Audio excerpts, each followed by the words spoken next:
Hi everyone, this is John here in Miami. Today we're going to go into the editing labs here at the school and take a look at some of the footage from the project that I shot for my film production class last quarter. Let's go.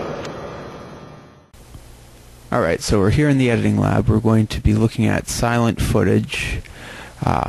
This is footage that I shot back in December and that I'm going to be editing in the coming weeks. It was shot silent. I'm going to be adding sound to it in the next few weeks. And let's just get started. That's me. Alright. And this is a young lady, an actress from Fort Lauderdale, and she came in to do this because I specifically mentioned in the casting call that the character gets a pie in the face, and she had never done that before and thought it would be interesting. So she came in, did a remarkable job, and I should mention here that my camera operator was high when we shot this. I did not tell him to cut there.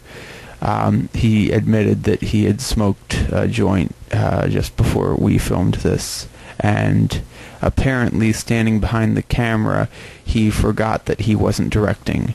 If I could have fired him, I would have, but I still needed him there to operate the camera for the stuff that comes later. So, but luckily we were able to do a second take, and that's what I'm going to have to use in the film. And I couldn't find any other actor to play the other part, so I just kind of had to step in. Apparently that's how Alfred Hitchcock got started doing appearances in his own movies. This is shot on 16mm film. It's Fuji 64 ASA daylight speed. That's the slowest color stock that Fuji makes.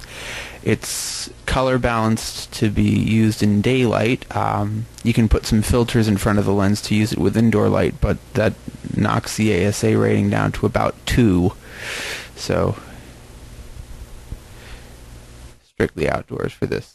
And what I like about this particular stock, what I liked about it when I saw it on Fuji's demo reel, is the color saturation and the accuracy of the color. The sky there, well, in that last shot it was blue. This is a bit overexposed, but that's because we were exposing to get the foreground in the shot. Yes, it was very windy that day, so when my assistant director threw that bucket of water at me, none of it landed on me. It landed on the street. Some of it went on the tripod.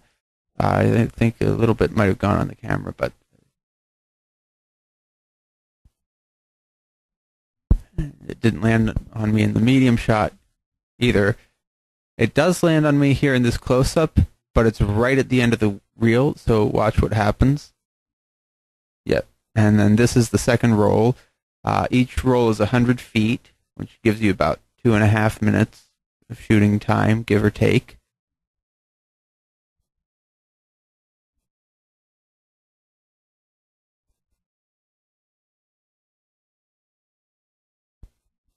I don't know how convincingly that banana peel slip is going to come off, but and then what you just saw there was a rack focus.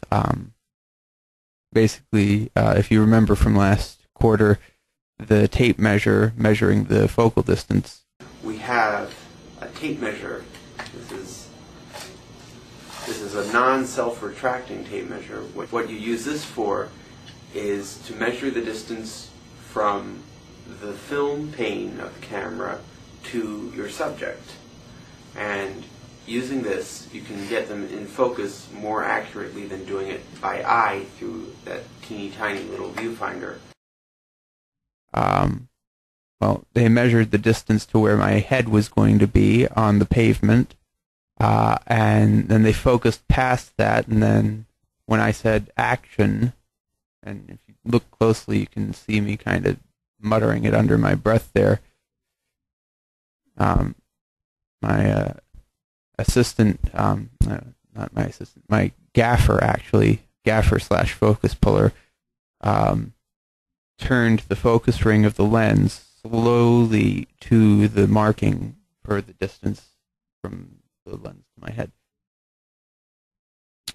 This shot was supposed to go on longer, but the camera, it's a Bolex, which is a hand-wound camera, and it ran out of wind before we finished that shot, so we just punched into a close-up, and hopefully it'll work.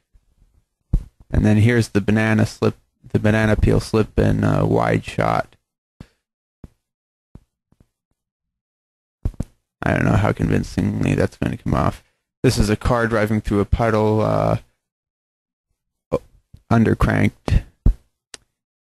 And then here is just, we shot everything we were going to shoot for the day, and we had some film left in the camera, so we just decided to kind of goof around in front of the camera, and I had it running at 64 frames per second with the iris wide open, which is why it's really overexposed like that. I didn't even bother taking a light meter reading because it's just kind of a throwaway shot.